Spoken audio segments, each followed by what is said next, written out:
Estamos iniciando pela TV Suprem, canal de comunicação da União Planetária, mais uma entrevista do Movimento 2022-2030, o Brasil e o Mundo que Queremos, uma parceria da Universidade de Brasília, através do Núcleo de Estudos do Futuro, do Centro de Estudos Avançados Multidisciplinares, com a União Planetária. Hoje teremos o privilégio de conversar com Francisco Aires Afonso Filho. Vamos revisitar a formação básica e superior de nosso convidado e sua atuação como conhecedor da cultura e religiosidade africana.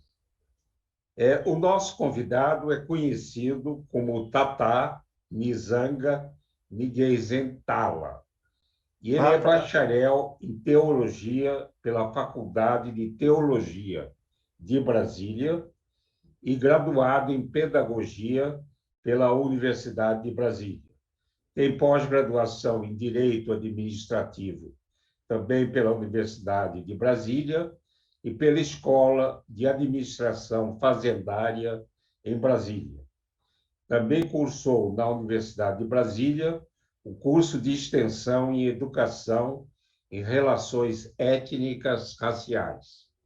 É um estudioso da cultura e religiosidade africana e uma liderança no Candomblé de Angola, também conhecido como Tunga Ana Nzambi.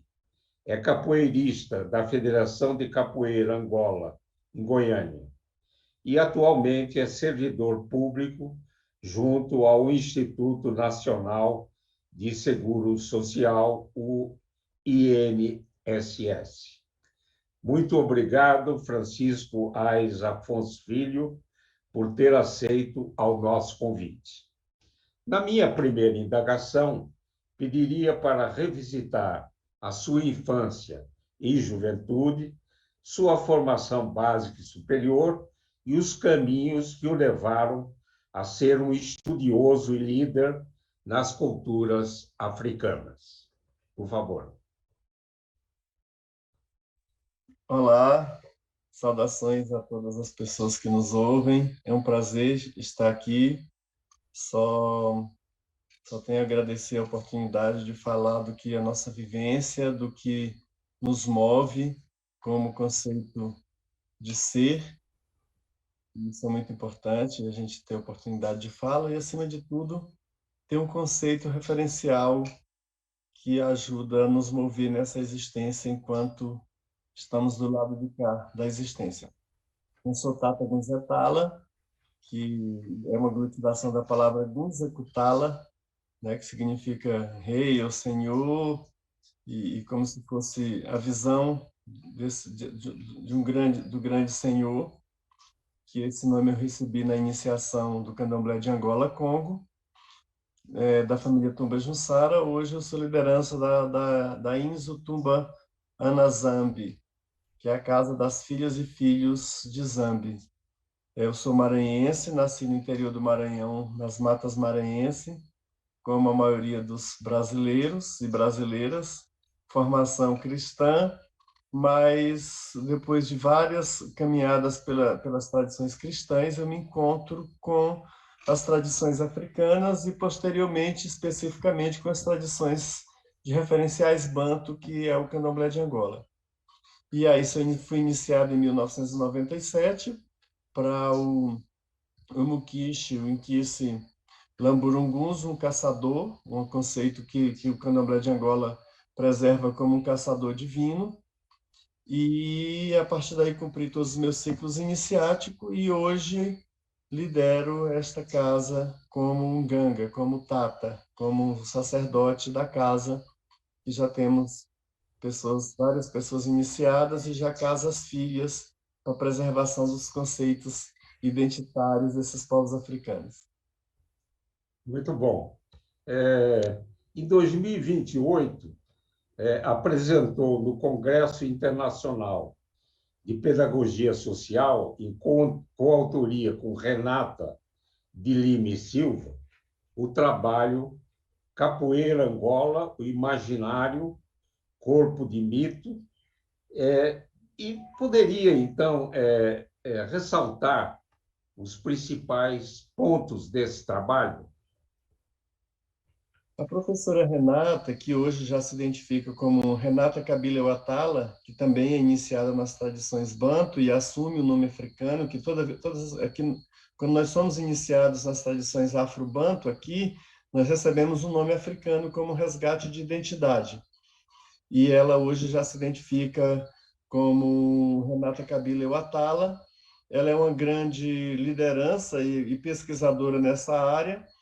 E na época eu era muito mais ativo, hoje não estou mais tão ativo na capoeira Angola especificamente, mas ela continua na sua liderança também na área da capoeira, e nós buscamos unir os conhecimentos que ela tem das técnicas da capoeira, do domínio do corpo, né, a questão e os traços culturais históricos que construíram a capoeira, especificamente capoeira Angola, com as questões míticas, como Enzila, Engila, os caminhos que são cultuados, as divindades.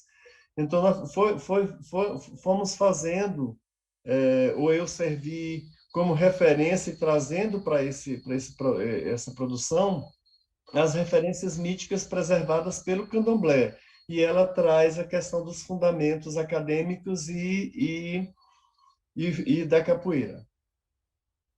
Muito bom.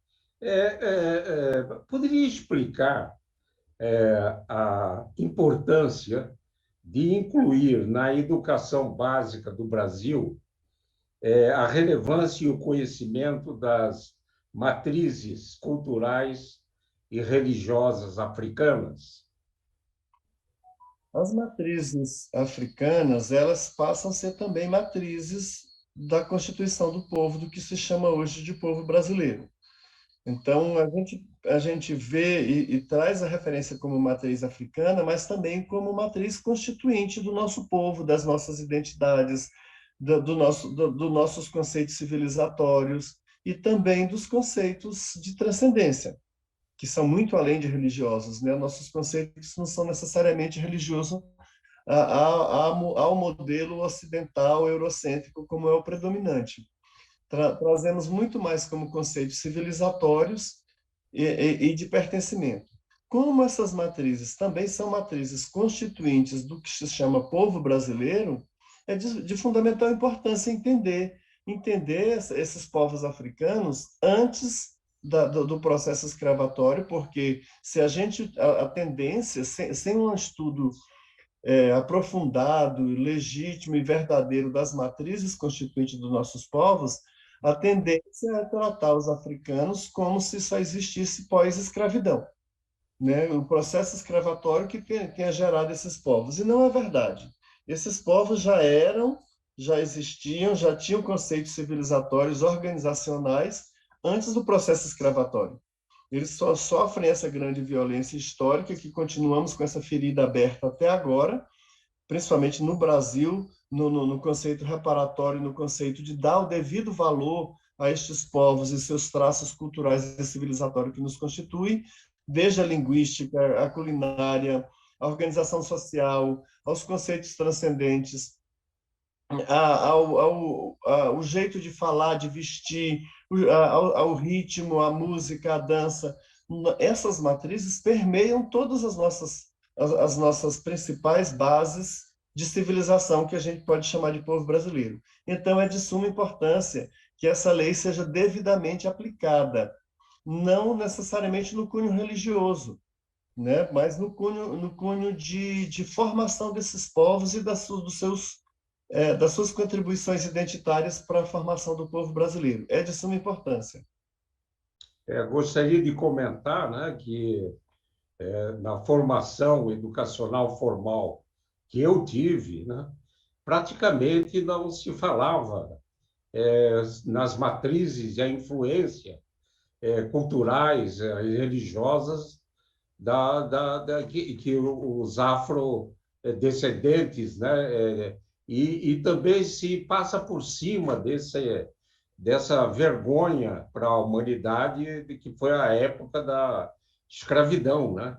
E é importante, concordo plenamente, que na formação educacional, na compreensão de que povo nós somos uma mistura de culturas e de influências, não só europeias, né?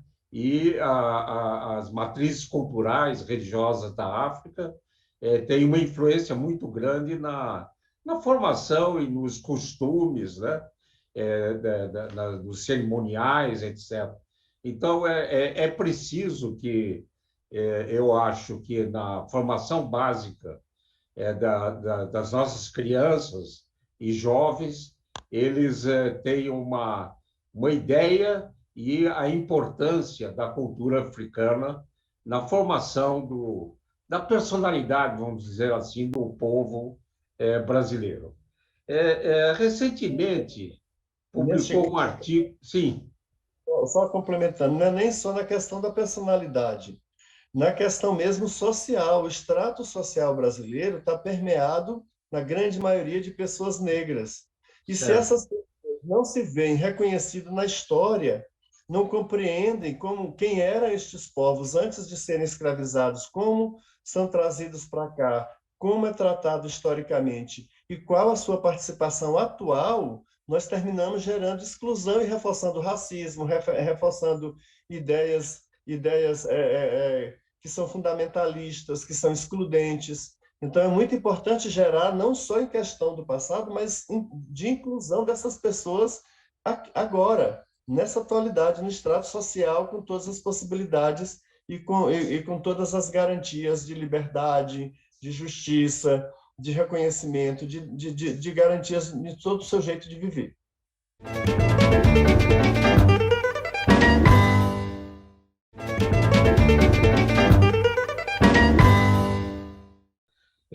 Lançou, recentemente publicou um artigo no jornal, mais importante jornal aqui do Distrito Federal, Correio Brasiliense, um artigo intitulado A Conversa Reversa.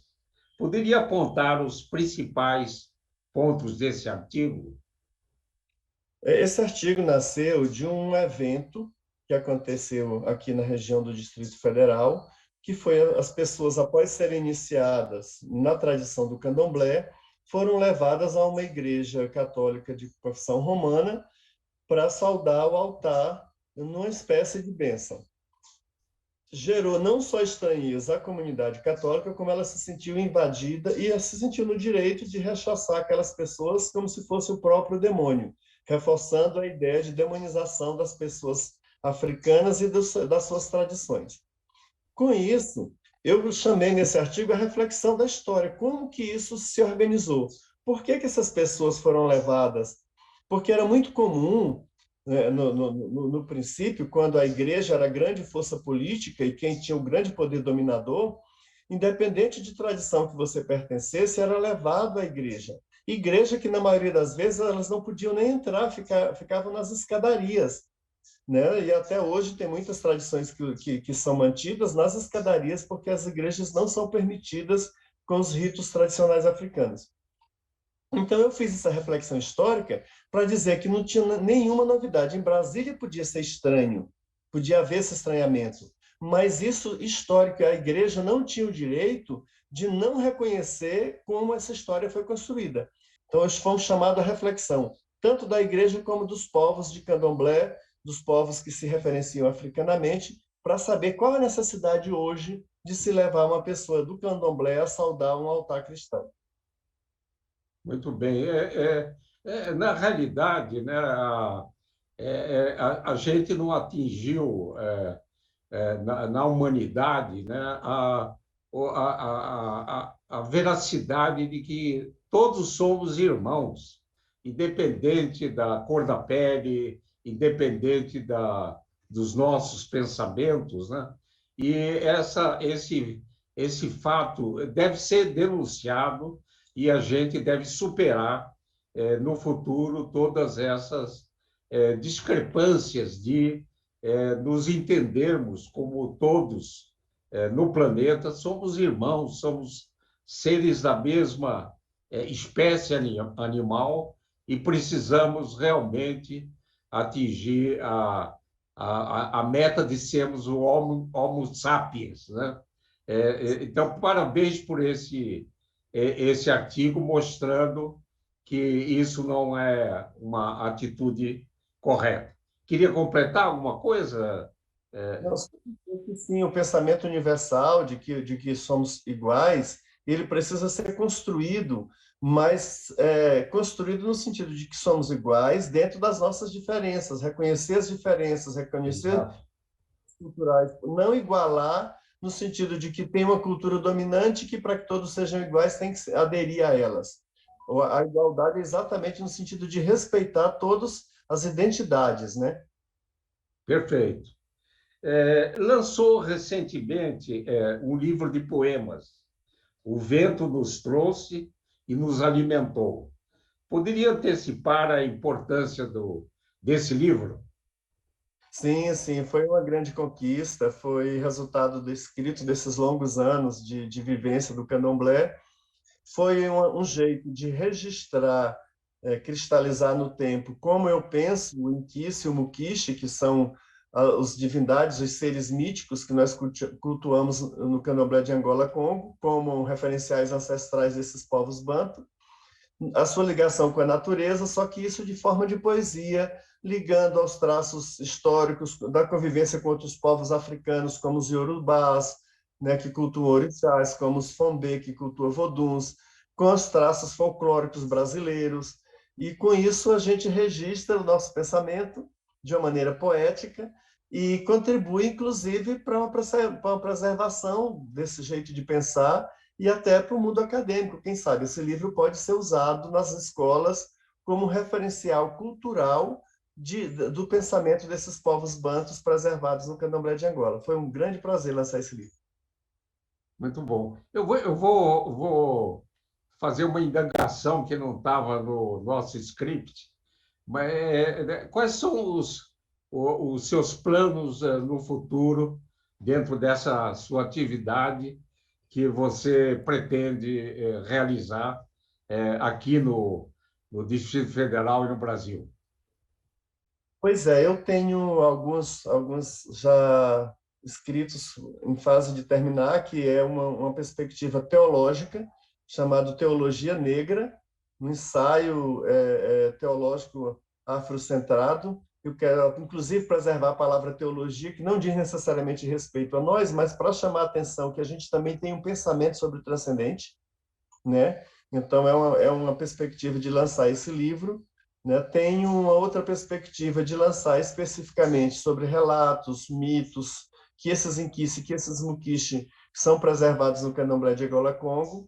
Se Zambi permitir, estarei em Angola de fevereiro a março, vou passar um mês em Angola, quero me encontrar com as autoridades tradicionais e quero trazê-las para cá. Eu quero que, inclusive, as pessoas que possam nos ajudar com convênios, com incentivos culturais, eu quero trazer autoridades tradicionais, reis, rainhas, ministros da tradição,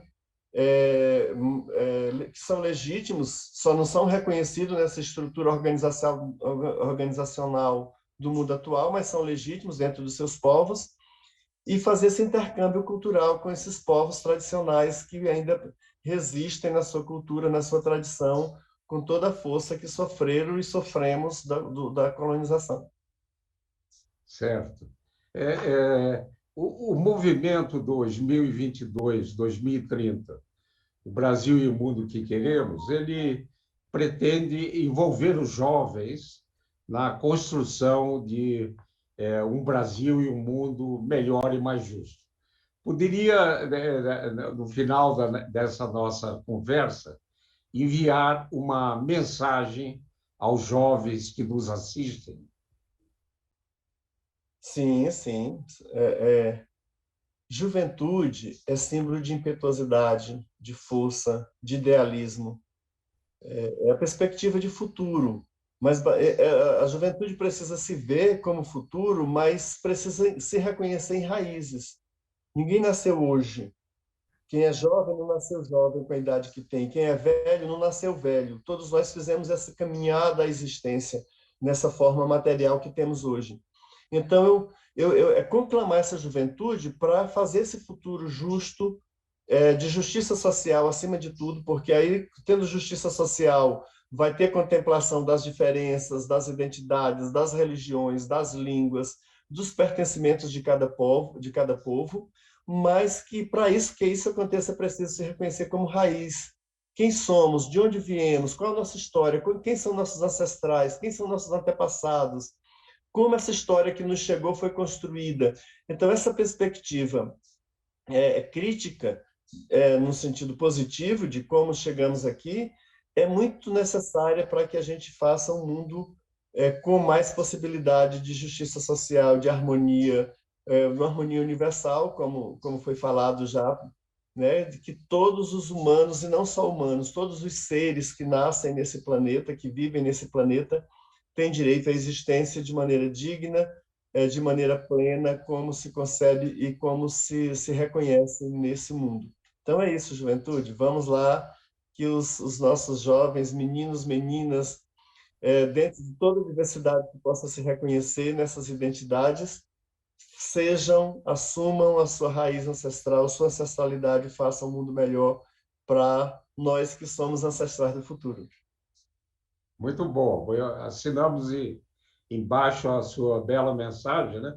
Estou me lembrando que, numa entrevista dentro da temática de ancestralidade, né?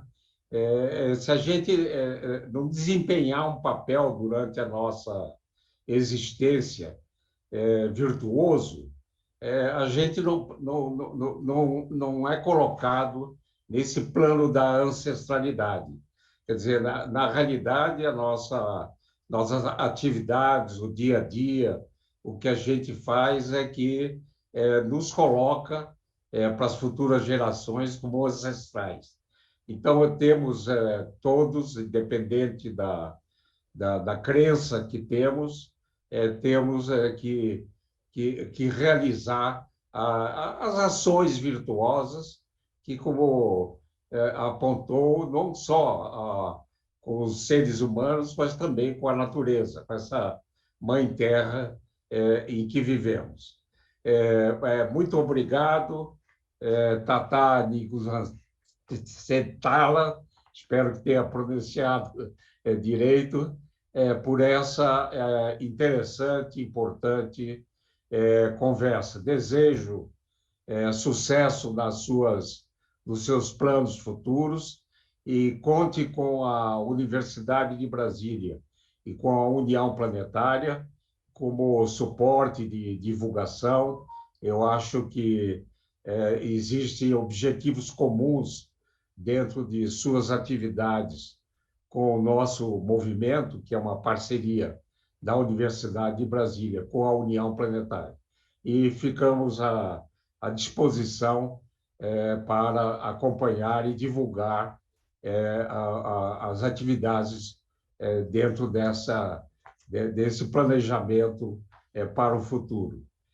Muito obrigado, então, e queria dizer que todos os programas do Movimento 2022-2030 podem ser acessados no canal YouTube do canal Supre, e gostaria de agradecer a atenção de todos e todas que estiveram com a gente, e voltaremos a nos encontrar em uma próxima oportunidade. Até lá. Muito obrigado.